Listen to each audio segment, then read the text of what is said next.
Законот за јазици ќе биде испратен до службен весник кога првиот човек на собранието ќе реши дека е време за тоа.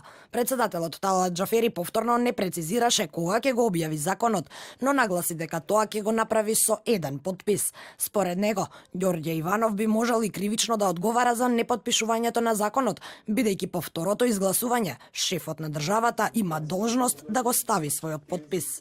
Немам временски притисок кога да го пуштам законот. Не е кривично дело да го објавам со еден подпис. Кривично дело ќе биде ако ставам втор подпис на местото на председателот на државата. Иванов го крши уставот и ја попречува работата на собранието, со што законодавниот дом се доведува во дилема дали да носи други закони.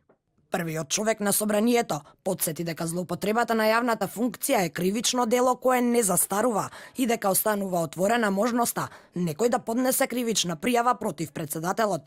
Професорот по уставно право Светомир Шкариќ се согласува со Џафери дека Ѓорѓе Иванов неколку пати го прекршил уставот и дека треба да се почне постапка за импичмент, но смета дека законот ќе падне на уставен. Ако би бил законот објавен без